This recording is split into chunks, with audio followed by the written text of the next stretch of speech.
Olá, meus caros. Vamos continuar naquela batida de ficar falando sobre o Imposto de Renda da Pessoa Física 2012. Vocês vão ter que me perdoar pela repetição no assunto, mas é um assunto do interesse de todo mundo e tal, vale a pena, né? Então vamos lá. Neste vídeo de hoje, eu queria falar com vocês a respeito do que pode ser deduzido da base de cálculo do imposto de renda. Então, das deduções permitidas pela legislação. Eu expliquei num outro vídeo, então vou fazer bem rapidamente um lembrete aqui, que cada contribuinte pode declarar em dois tipos diferentes de apuração, né? Então, ao invés dele pagar o imposto sobre o rendimento bruto que ele teve em 2011, ele pode pegar o rendimento bruto menos 20% e aí paga o imposto sobre a diferença. Lembrando que esses 20% tem um limite, R$ 13.916, então você pode até R$ 13.916 deduzir 20% da sua renda e paga o imposto sobre a diferença. Esse é o tal do modelo simplificado da declaração. Ou você também pode escolher, se quiser, fazer pelo modelo completo. E aí no modelo completo você tem direito à dedução de uma série de coisas, desde que você tenha a comprovação de todas essas coisas. Vamos dar uma olhada então destas coisas dedutíveis, uma por uma. O que pode, o que não pode, como é que são as regras, tá bom? Vou pedir a força aqui do nosso querido Felipe, ele vai botando aqui para vocês os itens um a um e a gente bate um papo rápido sobre cada um deles. Vamos lá, primeiro item, Felipe, põe aí. É a contribuição para a Previdência Social própria ou de funcionários domésticos. Então funciona assim, você, por exemplo, que é empresário e recebe um prolabore na sua empresa. O prolabore é um rendimento tributável, né? Você que é cliente aqui da Sevilha tem lá a folha de prolabore, recebe até o olerite do seu prolabore. No olerite do seu prolabore vem descontado lá o INSS. Você que é funcionário, que é trabalhador, também tem lá no seu olerite de salário um desconto de INSS. A soma destes INSS de todos os seus olerites de 2012, sejam olerites de prolabore ou de salário, a soma desses valores pagos ao INSS pode ser deduzido da sua base de cálculo. Então você vai lá, soma, guarda e vê se é útil ou não usar este valor. Também, você que tem uma empregada doméstica, uma única empregada doméstica por pessoa, você pode deduzir a parte que você pagou como segurador, né, como empregador, para a Previdência Social sobre o salário dessa empregada doméstica. Então, essas são as despesas possíveis para a Previdência Social. Não precisa nem dizer, né? É lógico que a empregada tem que estar registrada, que você está pagando o INSS dela na condição de funcionária registrada. Muito bom, vamos lá, troca aí, Felipe. O próximo item, olha só, também você pode deduzir além, então você vai somando os valores, tá bom? Não é um ou outro, são todos esses que eu vou falar somados. Guardou lá o valor da contribuição previdenciária, agora vamos falar de outro. Você também pode deduzir a contribuição à previdência privada ou então ao Fundo de Aposentadoria Programado Individual, um negócio chamado FAP, né? Previdência privada são aqueles PGBLs, sabe como é? Que é o Plano Gerador de Benefício Livre. Não confunda, VGBL, que é com V de Vicente, o VGBL não é dedutível. O PGBL, com P de pato, é dedutível sim. Então, o que você pagou de PGBL, de Previdência Privada, ou o que você pagou de FAP, você também pode somar, pagou durante 2011, soma os valores pagos, e pode deduzir da sua base de cálculo. Tem também aqui um limite, o limite é 12% da sua renda bruta. Então você pega lá o total do seu salário, que você pagou de Previdência Privada, só é dedutível até 12% do total do seu salário ou do total do seu prolabore, por exemplo, tá bom? Troca aí, Felipe, mais um item, olha só. Você também tem o direito de colocar os dependentes na sua declaração. Num outro vídeo eu exploro melhor a questão dos dependentes, eu vou aqui bem rapidamente dar uma pincelada. Então, os filhos até 21 anos podem ser dependentes, entre 21 e 24 também podem, desde que estejam fazendo um curso universitário, né? A esposa eventualmente pode ser dependente. Num outro vídeo eu vou tratar se é interessante fazer uma declaração em conjunto ou separado, mas pode ser dependente. Só vou por enquanto gravar aqui, nem sempre é bom, viu? Nem sempre é interessante você juntar a sua esposa, assiste o outro vídeo lá, eu explico, vamos guardar um certo suspense.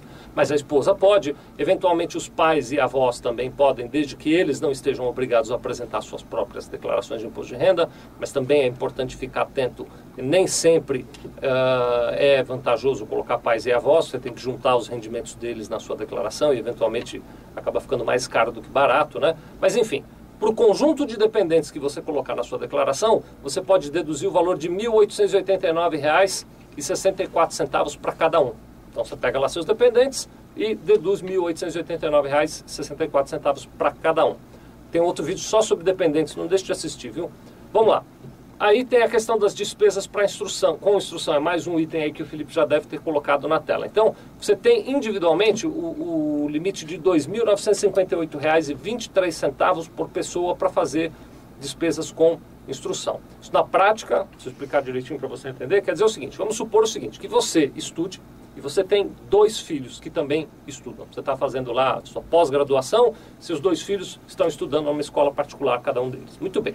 Você soma o que você pagou lá na sua pós-graduação em 2011, põe na sua declaração o total que você pagou. Mas você só tem desconto na base de cálculo de 2.958, até 2.958 para você. Aí você pega o teu filho mais velho, soma o quanto, se ele for seu dependente, soma o quanto você pagou de despesa de educação para ele em 2011, coloca o total lá na sua declaração, mas você só deduz da base de cálculo 2.958,23 até 2.958,23 para este filho. E para o terceiro filho que também está, para o terceiro declarante, que é o seu segundo filho, que também está na escola, mesma coisa, soma o que você pagou em 2011, bota o valor total, mas só vai deduzir da sua base 2.958,23. Esse exemplo que eu dei, você deduz 3 vezes até 2.958,23. Então também são dedutíveis essas despesas com instrução. Aí vem a questão das despesas médicas, né? É um lote, vamos dar uma lidinha aqui, o Felipe já pôs na tela, ó. Então você pode deduzir pagamentos a médicos, dentistas, psicólogos, fisioterapeutas, terapeutas ocupacionais, fonoaudiólogos e hospitais, e ainda também os gastos com exames laboratoriais, serviços radiológicos, aparelhos ortopédicos e próteses ortopédicas e dentárias. Muito bem, tudo isso é dedutível. Agora, quero fazer alguns comentários em relação a essa questão do conjunto que eu vou chamar de despesas médicas aqui, né? Aliás, vou incluir aí, tem também, eu esqueci de falar, os planos de saúde, né? Os pagamentos que você fez a plano de saúde. Muito bom, olha só. Primeira condição para isso é que você tenha as notas fiscais, se forem clínicas, ou os recibos, se forem médicos. Você tem que ter o documento, tá? Segunda condição. Se você tem um plano de saúde que te reembolsa, só é dedutível a parcela que o plano não reembolsou. Você foi lá no médico, pagou R$400 na consulta, o plano de saúde te reembolsou 220, você pode deduzir a diferença 180. Você vai ver até na hora de preencher a declaração, você tem que informar todos esses dados, tá bem? Mais um detalhe. Despesas médicas suas e dos seus dependentes são dedutíveis. Então, a sua avó não é sua dependente na sua declaração, mas você pagou uma cirurgia para ela. Fez muito bem de pagar, mas você não pode pôr a despesa médica dela, que não é sua dependente, na sua declaração. Só pode colocar a despesa médica dos seus dependentes. Então, tem que ter a documentação, notas fiscais e tudo mais, e tem que ser sua ou dos seus dependentes. Se for uma despesa grande, eventualmente, tomara que não tenha acontecido, mas eventualmente uma cirurgia grande, alguma coisa muito especial, seria interessante você pedir ao médico que já te dê um laudo dizendo exatamente que procedimento ele fez, não só a nota fiscal, mas que ele te dê um laudo detalhando o que ele fez. Pode ser que a Receita Federal peça para a gente apresentar, tá bom? Então, esse aí é o item de despesas médicas.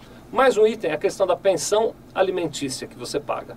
Pensão alimentícia funciona assim, você só pode deduzir aquilo que você foi obrigado a pagar em virtude de sentença judicial ou de uma separação, de um acordo de separação homologado em cartório, né?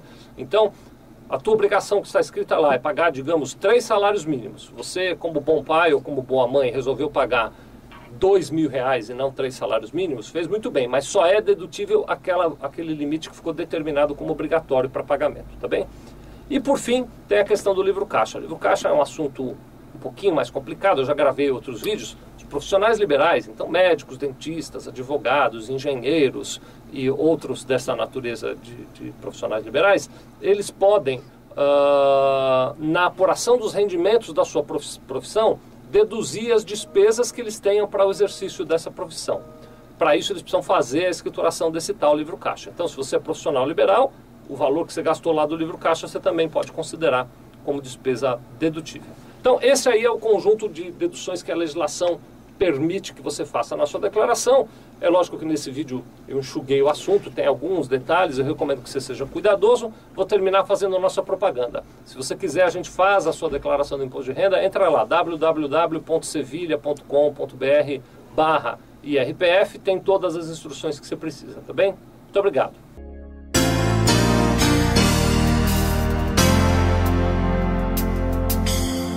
Sevilha Contabilidade. Nós vendemos tranquilidade.